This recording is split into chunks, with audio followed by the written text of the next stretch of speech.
going on YouTube? Welcome back to Beemer Fam. You guys join me here with my new car, my BMW M4 G82. If you guys are new to the channel, we purchased this car last week and we spent a full week with the car. And today we're gonna be giving you guys a full review of the car after that amount of time. Some of the things I like, don't like, some of the features about the car, and really what the M4 G82 is all about. So you guys join us in the beautiful mountains of Southern California. And this right here is my new car that we purchased just a week ago. I encourage you guys to check out the last couple videos if you guys are new to the channel to really see me purchasing this car, doing the first drive in it. But in this video, we're gonna be giving you my overall thoughts and opinions and pretty much just showing you guys what the M4 G82 platform is all about from the factory. This car is completely stock.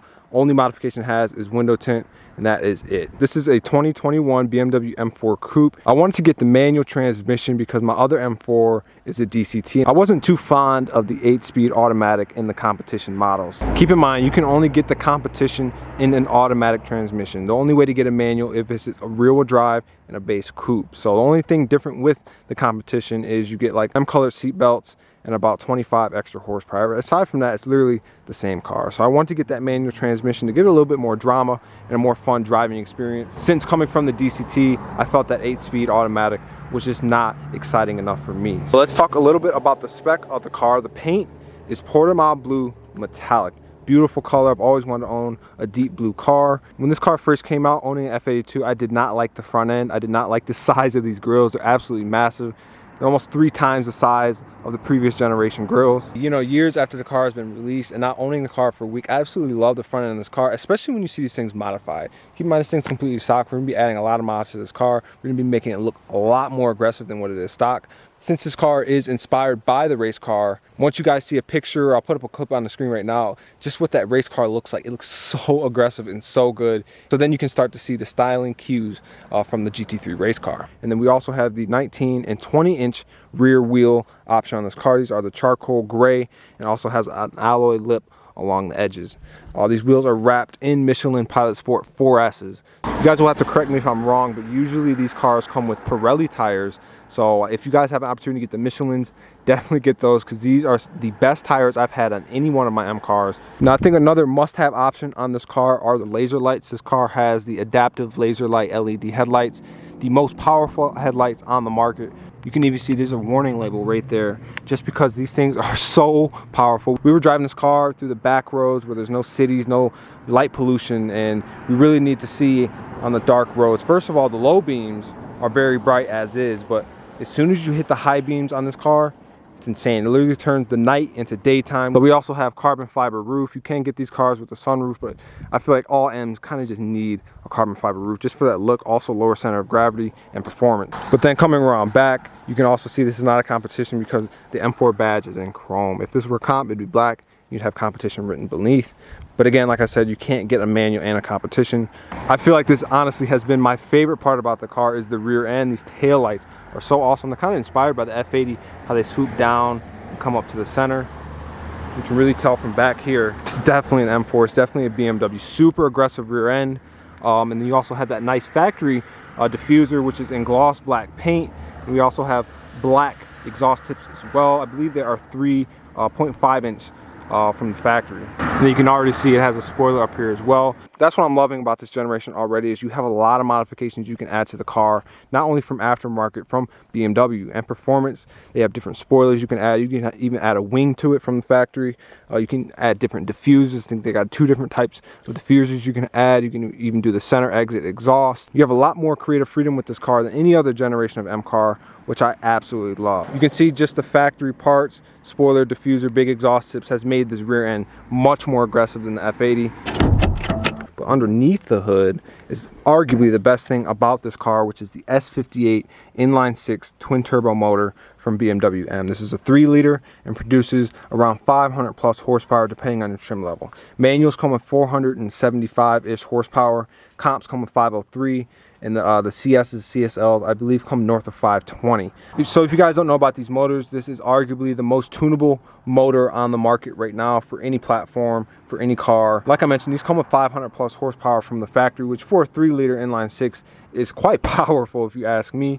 But when you tune these cars simple mods, just a couple grand, you're looking at 700 plus horsepower. I saw that Red Bull released a video where they took their G82 platform car they've been running 1200 horsepower for 2 years, and they took it to the BMW M facility in Germany, and they took apart the engine and just to see the wear over all the abuse that they've given it over the past couple of years. The internals on the engine, everything was flawless. So running 1200 horsepower is crazy. Nobody needs to do that, but it just goes to show, you know, versus the last generation, the S55, you had to upgrade a lot of internal parts if you're going to run that kind of power. This engine comes fully forged and fully capable of running a lot of power from the factory, and that's why people have been comparing this to the 2JZ. It's just an extremely capable platform, and I'm excited to really modify and enjoy this platform. Performance aside, the engine bay is, I don't think it's as attractive as the S55. I mean, my other M4, the F80, had that nice big carbon piece right here. These bars, these are just aluminum, so you can tell they kind of cut cost there.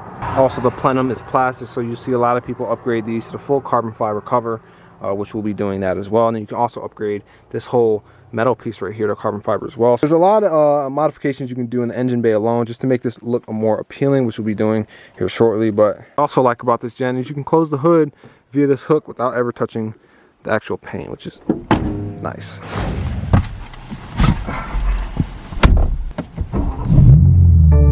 So welcome to the interior of the G82. Let's talk about the spec. We've got Silverstone on M carbon bucket seats. These are a pretty rare and also expensive option from the factory, over $5,000. And not only that, we also have carbon fiber that's glossed, traditional weave on the center dash and over by the shift knob as well. Steering wheel comes with carbon fiber trim with the interior carbon pack. And you'll see my favorite part about the car, 6-speed manual. So we're back shifting the car again. And keep in mind, this is the last generation of M car that will come with the 6-speed manual as an option. Everything in the future will be all automatic, which is kind of sad to see.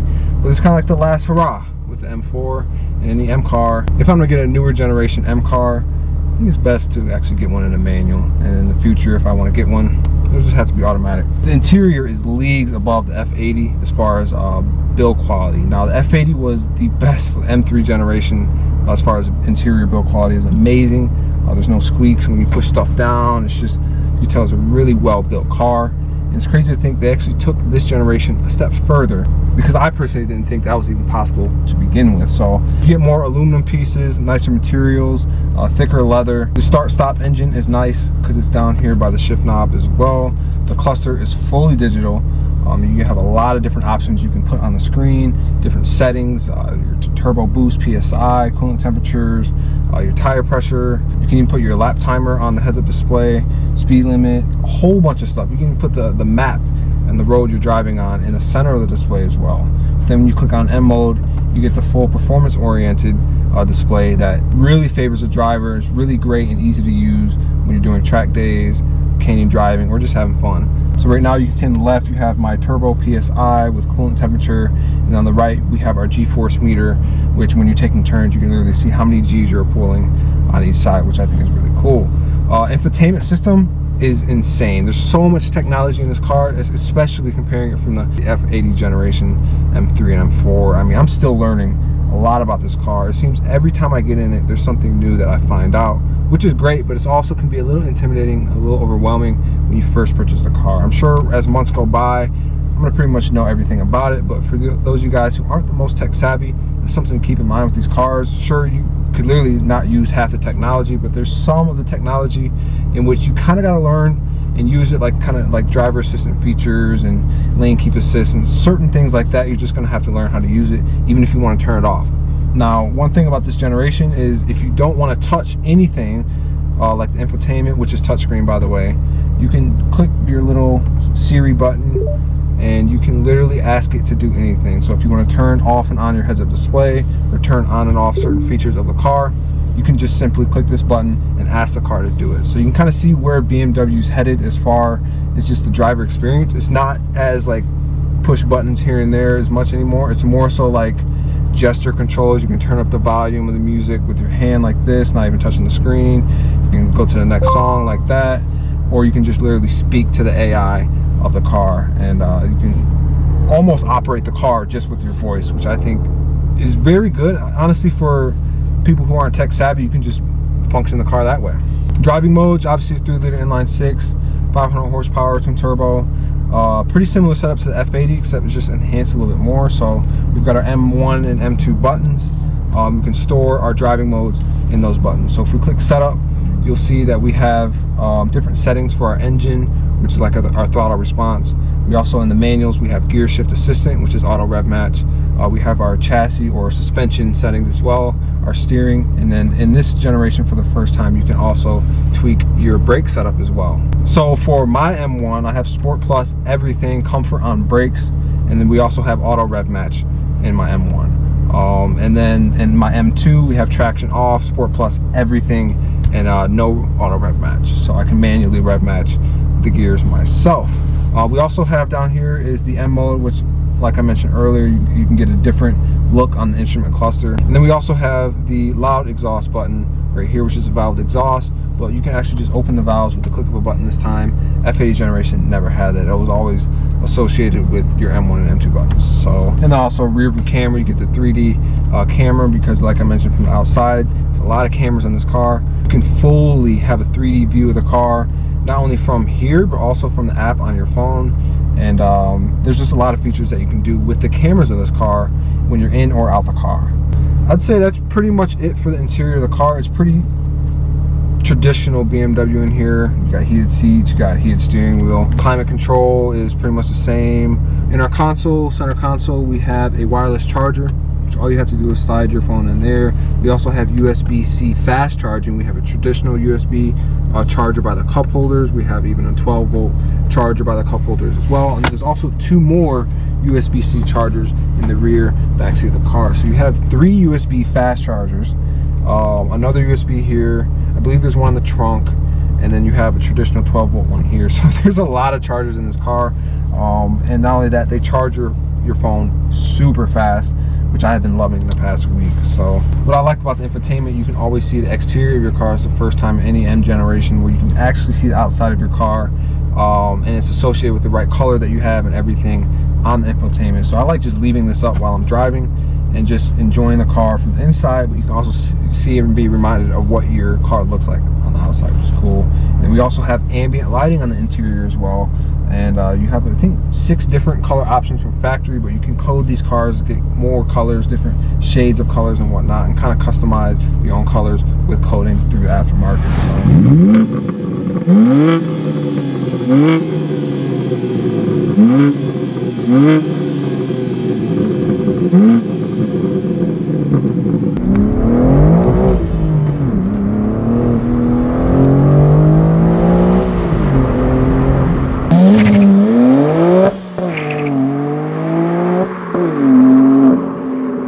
First and foremost, if you guys are new to the channel, I own an F82 M4 as well, and that car is in DCT. And before that, I had an E39 M5. Really, was used to driving that car for 5 years with a 6-speed manual. It became kind of part of my personality, my lifestyle, and I kind of stepped away from that for 3.5 years with the F80.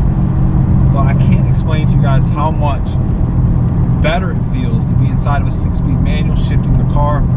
I feel like that's what M car obviously derived from, but it just kind of feels right when you're inside of an M car with a 6-speed manual. Not to say which one is better, it's a personal preference, but this car is phenomenal in the 6-speed setup. One thing I did not like about the competition, and keep in mind I drove that car on the M Performance track day, we really got that car up to 145 miles an hour on the straights. I really didn't like the lack of excitement that the 8-speed transmission offered. I felt like getting this car in a 6-speed manual only felt right because I feel like it compensates for it being a newer car. There's less drama overall. It feels pretty numb relative to other M car generations. 6-speed manual really helps with the numbness that this generation has. There's no getting around it. I mean, even just from the F80 generation, that one was more raw. This one, much more numb. The 6-speed manual transmission really wakes the car up and makes it feel like a real M car. Oh my God. And these Michelin tires, man, they just grit. It's insane.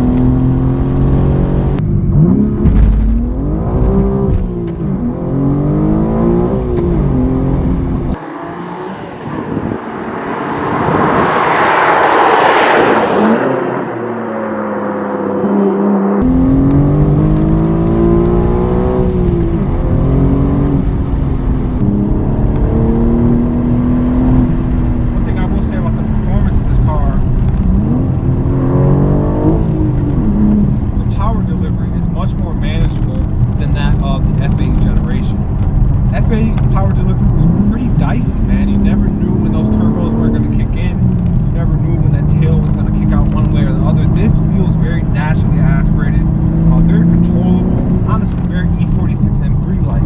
Doesn't rev as high. Our red line is around, let's say 7,200 RPMs from the factory. I think you can get that red line a little higher with a basic tune. But the delivery, as you can see,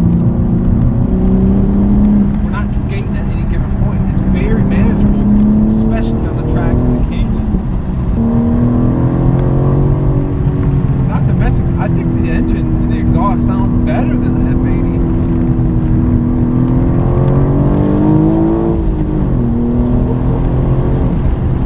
Oh my God. All in all, man, I think this is probably the best daily driver you can get. I mean, for any make on the market. I mean, sure, again, it's pretty subjective, it's my opinion, but especially when you can get it in an automatic, you can get it in a manual, you can get it in rear-wheel drive, you can get it in all-wheel drive. So you really have all aspects covered with this generation of M3 and M4, and you can really kind of just tell where BMW is headed, man. They're really trying to appeal to a broader clientele, and some people don't like that because some people just want old school BMW M. They want what's familiar to them. They want what works. But you also can't knock BMW for trying something new, experimenting a little bit, right? They changed the design of this car. They tried something different. At first, got big backlash, but now everybody's realizing they absolutely love the look of this car.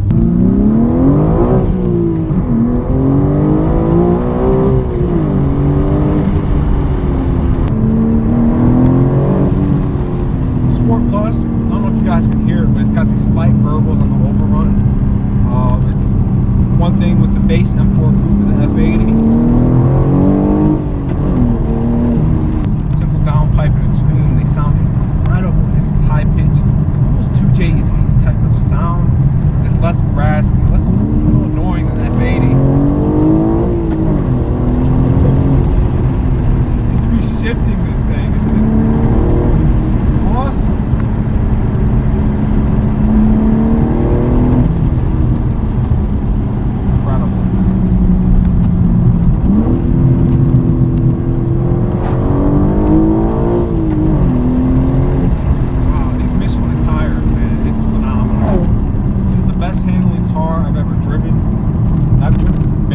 Every single M car ever made. I have not driven the M5 CS. I haven't driven the CSL yet, but aside from that, I've driven the M8s, I've driven everything, and this takes the cake for the best handling car that I've driven. Obviously, we got to drive some Porsches, we got to drive some GT3s, RSs, and stuff like that, but this car is phenomenal as far as performance.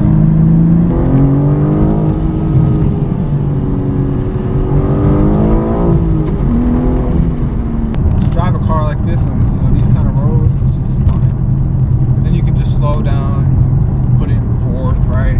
Put it in fifth, and then you got a whole different car. Any other generation, you got all this technology in here. You got all the comfort features and just the driver-focused tech that this gen offers. It's just phenomenal, man. Just the digital cluster alone, all your gauges, your G meters, your PSI, just everything, ambient lighting, and you got the carbon fiber, you got these M-bucket seats. It's just a vibe, man. You got the heads-up display, and this car, I will say that the heads-up display is massive. It's almost 3 times the size of the heads-up display in my F80. Some people might find it distracting, but it's good to know you can use a setting in which it makes the tachometer in your heads-up display much smaller, actually about half the size. So you can make the heads-up display smaller, but no getting around it. The heads-up display in this generation is massive, so it does take some time getting used to it when you're in the M mode view.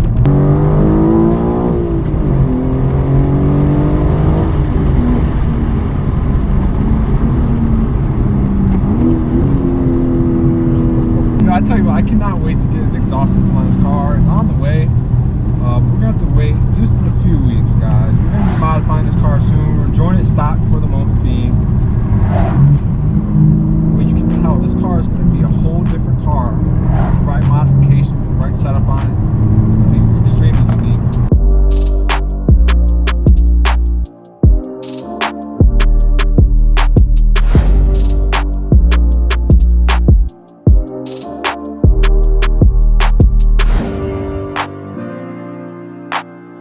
So all in all, I'm super happy with this generation of M4. I'm actually impressed and thoroughly satisfied with this car, especially now that it's a manual. I can really enjoy the shifting and the whole full driver experience that M car really has to offer, at least that I'm used to. So you can see just parked up here, the Portimao blue metallic paint is really popping on this car. Obviously you can inspect this car in the frozen option as well, which is something I was considering, maybe making this paint frozen with like a satin PPF, but nevertheless, absolutely love the blue. At first I really like the darker colors on these cars, like the frozen blacks, brushed metal blacks, even the gloss and metallic blacks as well. But after seeing this color in person, it was actually the first time ever seeing Portimao blue on a G80 generation car. Absolutely love it. And not to mention the spec on the wheels, like this gunmetal gray, the Michelin tires, and also my favorite, that interior with the Silverstone carbon buckets on the seats, that 6-speed manual, the carbon interior option as well. It is thoroughly an amazing spec on this car. I feel blessed. I feel blessed to have been able to purchase this car for the price that I did, and also got that carbon fiber roof, which is nice to see these double slats that go down. It's different from the F80. These kind of bulges come out and they actually match and line up with the spoiler trunk. So now that we have this generation of M4 in the family, I want you guys to let me know what kind of videos you want to see from this. We're obviously going to be doing more POV type content, ownership experience. I'm going to let you guys know how much I bought this for, so financial experiences with this car as well, maintenance, anything that goes wrong with it, you guys will know. Then also we're going to be modifying the car to its full potential here within the next month or so, so stay tuned for that. We have exhaust on the way, we have steering wheel on the way, and we have some other mods in the works and on the way as well. So just let me know in the comments what you guys want to see as far as content from this car, and I'll do my best to get that made for you guys. So if there's any modifications you guys want to see on the car, let me know as well. And if you guys have any tips of just ownership and just insight from your G80s as well, just let me know anything you guys have for me. So I really appreciate you guys for watching today's video. Make sure you hit that like button, hit that subscribe button if you enjoyed. Check us out on Instagram at Beemer Fam. I'm gonna see you guys in the next video. Thanks for watching.